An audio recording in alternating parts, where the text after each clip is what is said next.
Guys, today I've got a very special guest, a very good friend of mine from many years ago, working at Westbank and F&B, Yumna Tayob. Is that correct? Yes. Okay, Perfect. Yumna Tayob, who currently is the senior manager at Capitec. She's the senior manager for L&D, specifically in personal banking at Capitec. I'm very excited to talk to her about her journey. We'll be talking to her about where she started at EY, or I guess I just think it was called Ernst & Young.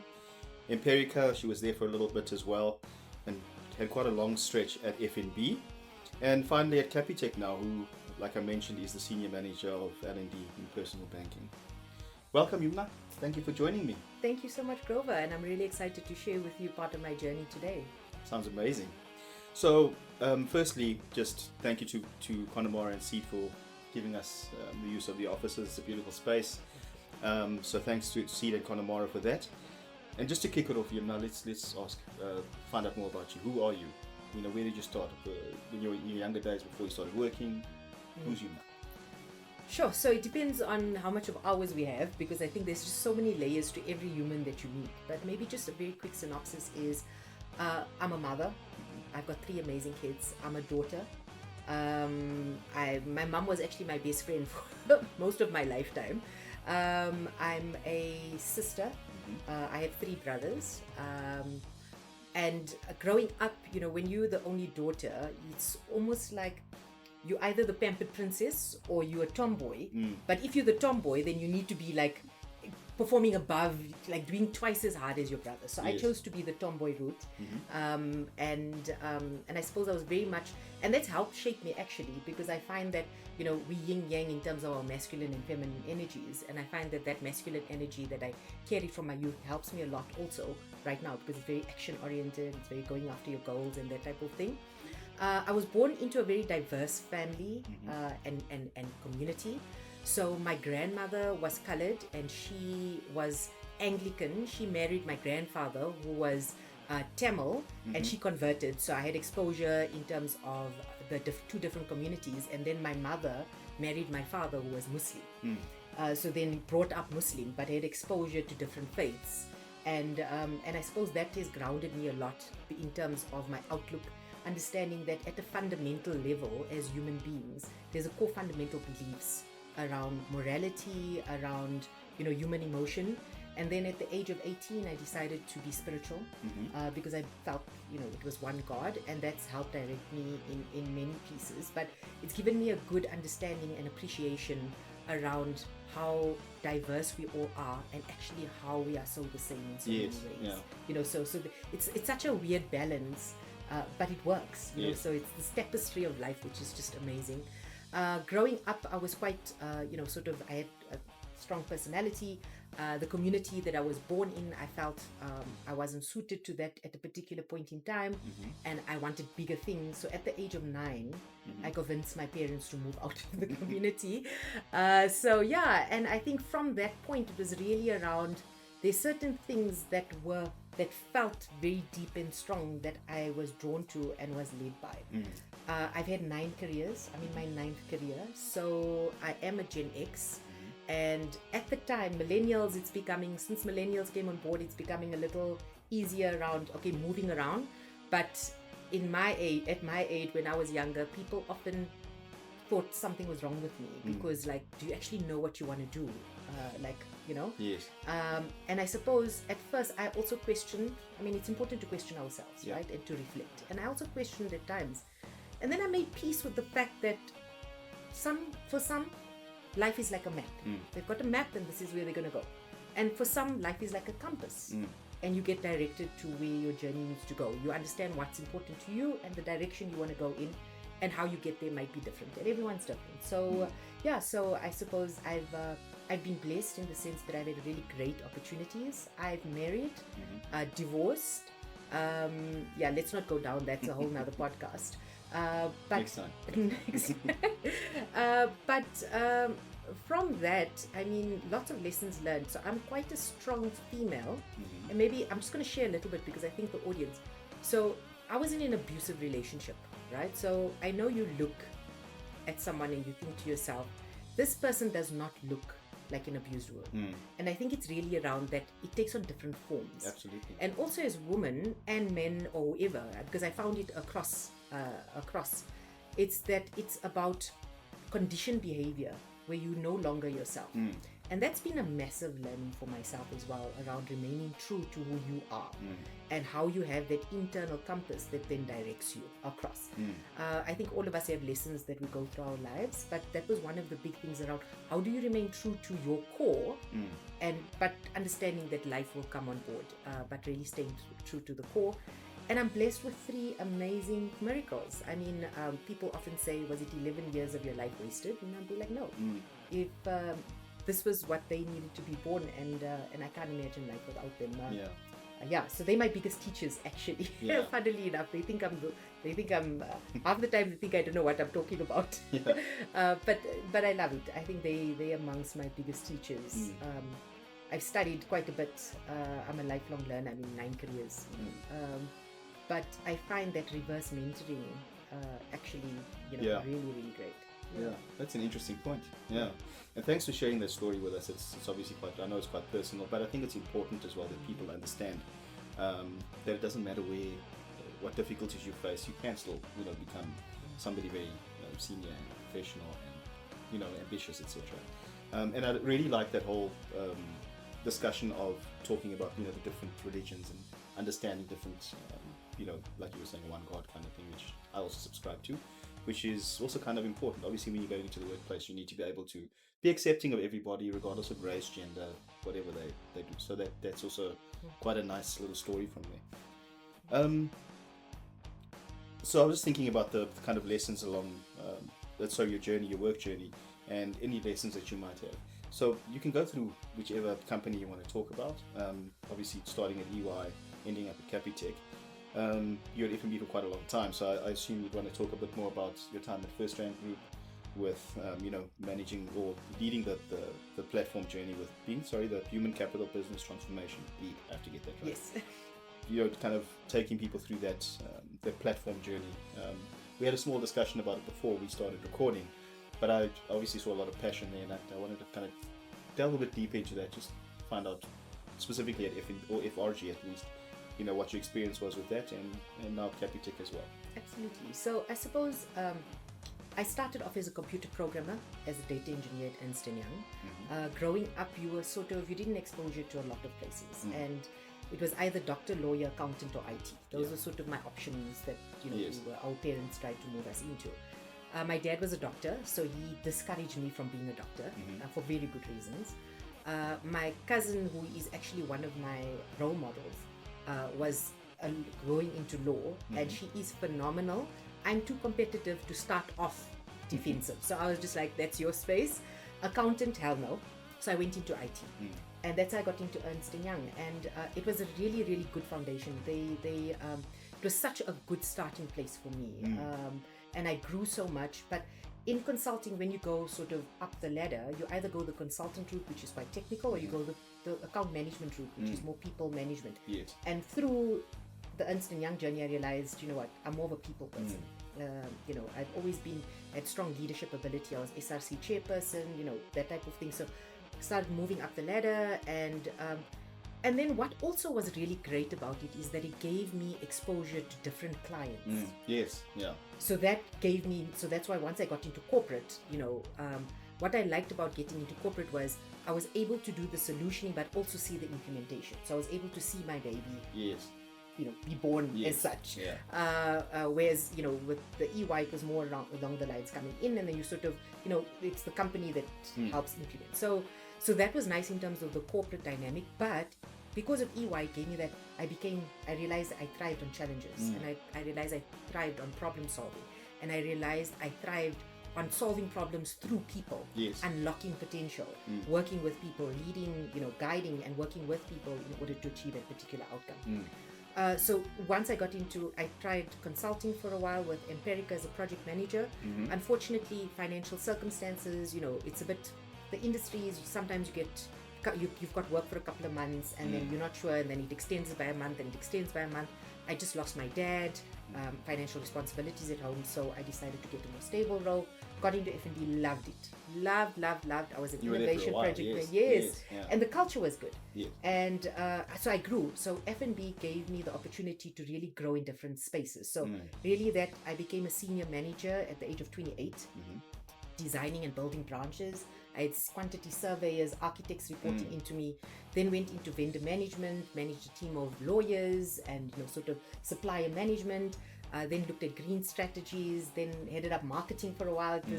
So marketing was fun, because the sales guys, let me tell you, they work hard, but it's that work hard, play hard. Yeah. Then got into, while I was in marketing, the CEO at the time was like, the learning and development role had been open for 6 months.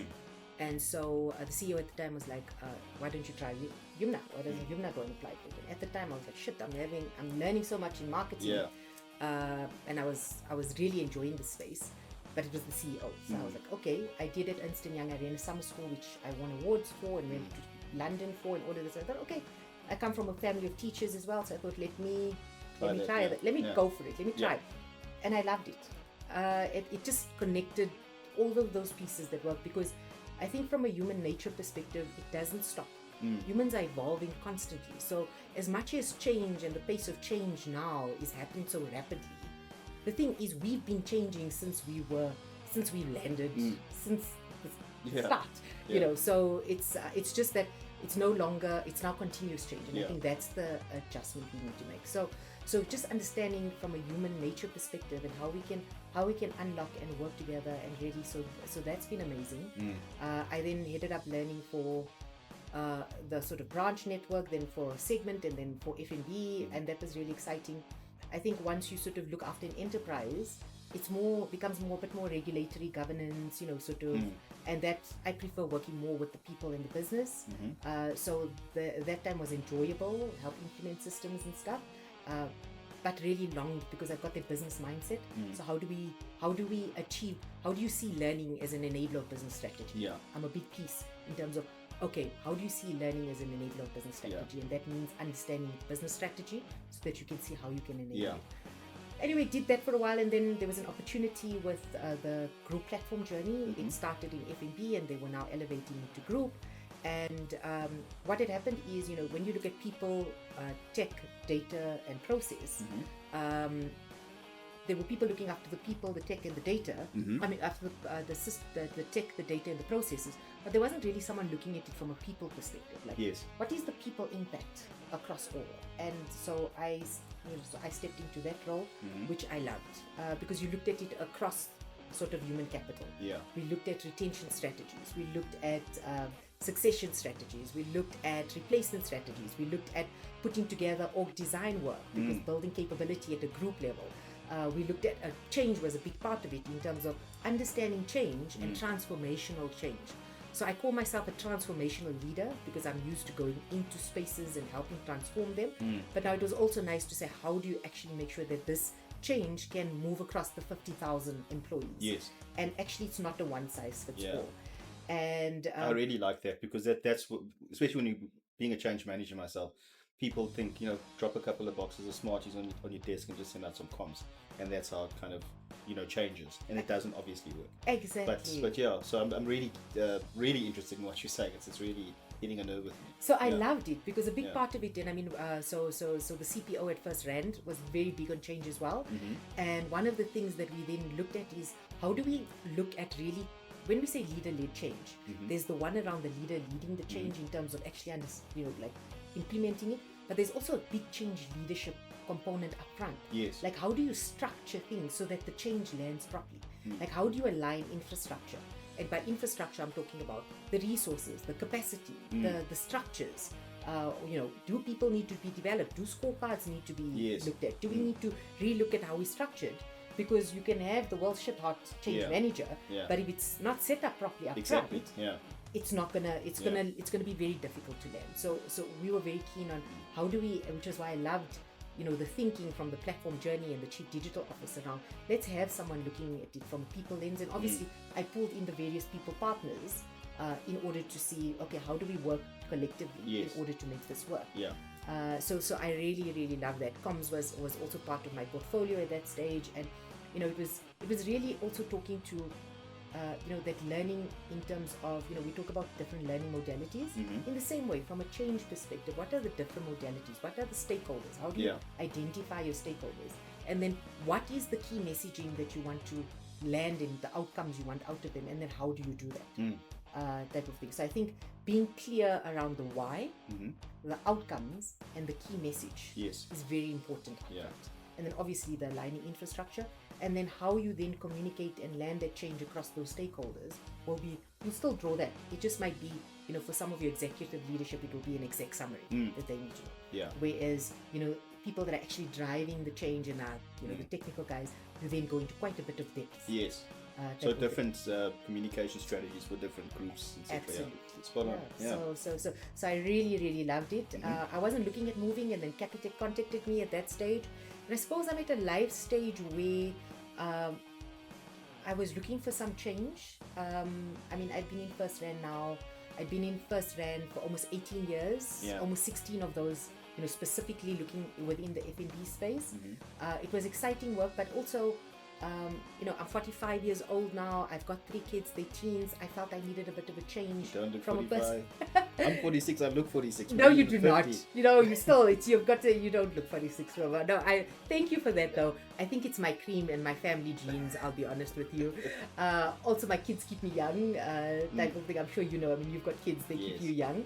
And I suppose I was just like saying, I felt I needed a bit of a shake-up personally.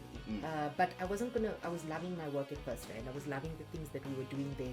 I felt we were really doing meaningful and valuable work, which was why it took 5 months. The interview process, the recruitment process at Capitec took 5 months, because it was also important around saying it's work that I enjoy.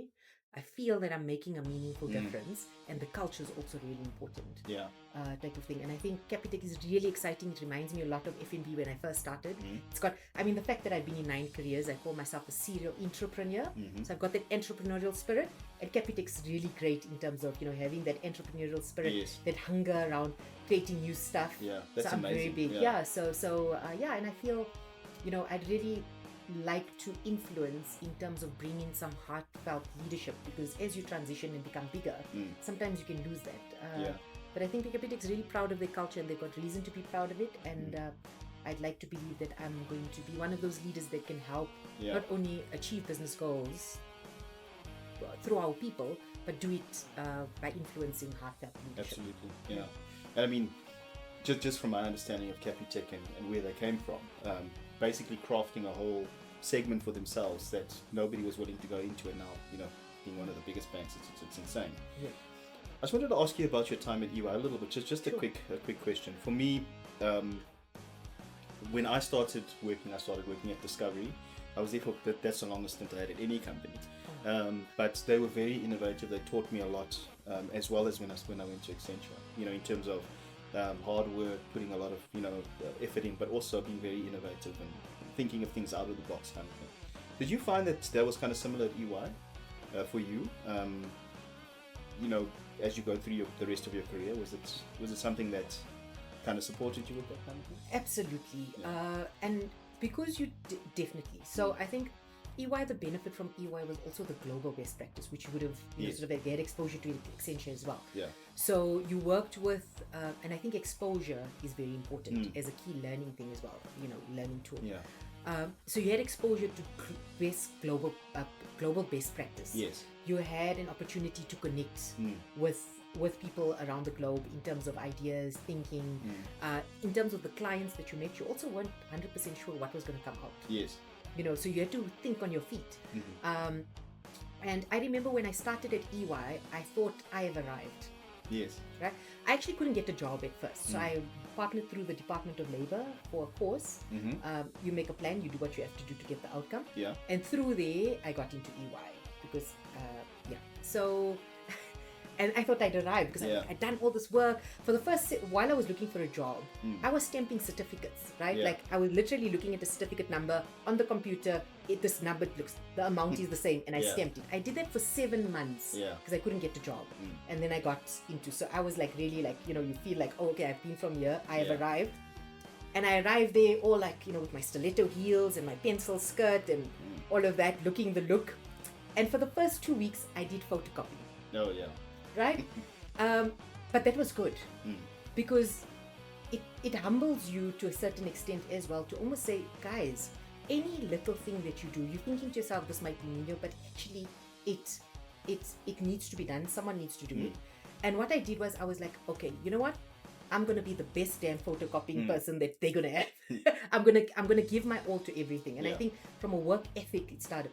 Then I got sort of moved to taking calls for the next like month or two. And I remember it was open plan, so Iwe was forward thinking. They had already started the open plan. And one of the directors from the UK was working there for a while, for a few months. She was seconded for a while. And she would walk past my desk and she would hear me on the phone. And she came and she says, and she complimented me on how I was dealing with calls. Yeah. And it wasn't long. So, I mean, I went from associate 1, 2 to senior associate to assistant manager in 4 years. And I think it was really in terms of that help embed the work ethic around taking on what you need to do and doing it to the best of your ability. Yeah. It's through that we then sort of define the data quality methodology because we were working on a particular client and we were testing, so it was a bit of an investment, and that's what Ernst & Young taught me as well. So I was involved in the sort of data piece, and what we did was we partnered with an external supplier to help uplift skills from their perspective from an enterprise development, and it showed me around how they were willing. So there wasn't many people that were working on it, so I needed to work across levels. And through that, we actually developed the data quality methodology, which was then published in Gartner. And I then it became a standard. We then sold it to SARS, and I was there, and then won 2 awards for that, and had an opportunity to go to the UK office, to work in the UK office around the data quality. So that exposure and that experience, and then opening your eyes to actually, how other pieces work and how it works across. So they constantly challenged me in terms of making sure that I'm constantly learning, because there wasn't actually time to pause. And I was 24 years old and I almost burned out when I was at Ernst & Young. So that also started teaching me around some resilience and putting back in self. Work-life balance is important. Absolutely. I mean, 24 years old, right? But I think to your point, that's probably where some of that lifelong learning came from, because it was around how do I stay ahead of the game? Yes. And knowledge is power. Right? Absolutely. Knowledge is power. So how do I stay ahead of the game? So that was it. But I must admit, F&B also, having been in so many careers across F&B and areas, it was also around how, especially, what was one of the most difficult was when I headed up the operating model design and standards with the quantity surveyors and the architects reporting into me. Yeah. It was my first role as a senior leader, as a senior manager, and I was 28. And I was told that the only reason that I got that job was because I was female and a woman of color. So I was there because of the BEE, not because of my skill. Yeah. And which is nonsense, but yeah. So but I mean, so I program managed the operating model prior, which was why I was seen by the core as having the skills to take over. So when the head moved, she was like, "I think you might be good." I went in, and it was the mango was male. It was a male. There was one female on that mango. And to this day, she and I are close friends. Yeah. Because we were sort of, we were in it together, and we needed to. So from there, I think that was also a good learning experience, because it then helped me craft my leadership style and how I move into spaces. So I put my head down. Yeah. And I was like, I'm going to prove them wrong. Yeah. So operational excellence became my core foundation. Yeah. I made sure that I sat with the quantities there, understood what was happening in terms of the bill of quantities. How does this work? How does that work? Sit with the architects. What do we need to do? How do we need to do this? What are some of the key things that we need to identify? Met with external companies, and I put my head down and made sure that I got the team together with the team, that from an operational excellence perspective, we implemented that. Yeah.